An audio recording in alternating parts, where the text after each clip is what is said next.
काहीतरी खाऊ वाटतंय चांगलं, तर तुम्ही नक्की ही बिर्याणी ट्राय करा. फक्त 5 मिनिटामध्ये बनते. फक्त आपल्याला ह्याच्यासाठी अंडी हवी आहेत, बाकी काहीच नको आहे. बाकीचं साहित्य आपल्या घरी नक्कीच असणार आहे. तर तुम्ही बघू शकता मी ते अंडी मस्त अशी बॉईल करून घेतलेत. त्यानंतर थोडासा लसूण आणि तेजपत्ता मस्त असा तेलामध्ये परतून घेतला. खूप सारा कांदा आणि टोमॅटो हवा आहे आपल्याला. टोमॅटो 2 हवेत. टोमॅटो आणि कांदा मस्त असा परतून घेतला. परतून झाल्यानंतर त्याच्यामध्ये बिर्याणी मसाला ॲड केला, लाल मिरची पावडर आणि थोडासा काळा मसाला आणि त्यानंतर थोडीशी हळद. एवढंच आपल्याला हवं आहे, बाकी काहीच नको आहे. त्यानंतर ह्याला देखील मी मस्त असं परतून घेतलं आणि एक अंडं त्याच्यामध्ये फोडून घेतलं.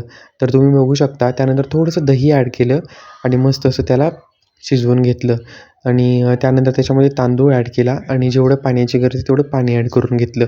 तर तुम्ही नक्की म्हणजे नक्कीच ट्राय करा. थोडंसं मीठ देखील ॲड करून घ्या चवीनुसार. त्यानंतर त्याच्यामध्ये अंडी टाकून घ्या, उकडलेली अंडी. तर तुम्ही लवकरात लवकर व्हिडिओ आवडला असेल तर लवकरात लवकर सबस्क्राईब करा, लाईक करा, शेअर करा, कमेंट करा आणि नक्की तुम्ही सबस्क्राईब करायला विसरू नका आणि नक्की ही रेसिपी एकदा ट्राय करा. एकदम चविष्ट बनते. तर करा मग सबस्क्राईब.